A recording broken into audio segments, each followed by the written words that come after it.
Practice Hour time is running out to get your applications in for health care under the Affordable Care Act. If you want coverage as of January 1st, you need to pick a plan by tomorrow. According to the Department of Health and Human Services, more than 7 million Americans have signed up for health insurance for next year through the ACA.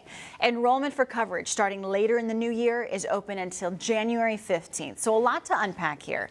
Medicare open enrollment ended last week, and a recent brief from the Harkin Institute at Drake University found many older adults who use Medicare as their health insurance face a lot of challenges navigating which specific plan to use. So new this morning, we have Local 5's Larissa Millis in the studio with more on what changes researchers say might need to happen. Larissa, really important information here. A lot of people confused on the process. Yes, Samantha, on top of the traditional Medicare program, the average Medicare beneficiary also has 39 Medicare Advantage plan options to choose from.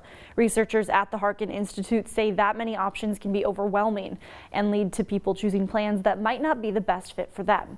I spoke with those researchers. One of the Harkin Institute's key focuses is retirement security. That's one reason why Dr. Rayna Stoycheva and her research partner embarked on a project examining some of the challenges older adults deal with in the Medicare enrollment process. She says the vast amount of information available to people can be staggering. You're curious why, what is behind that, the way that the information is structured.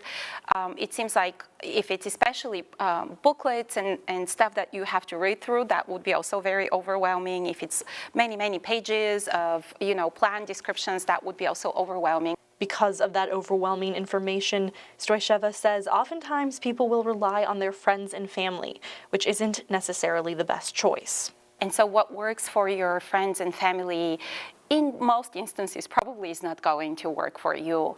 This initial brief focused on identifying some issues, but she says they've begun to think about possible solutions. So we think one potential really promising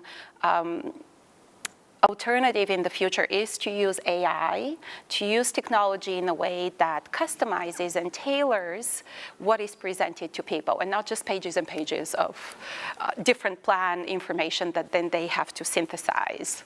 And an ultimate goal of one-on-one interactions.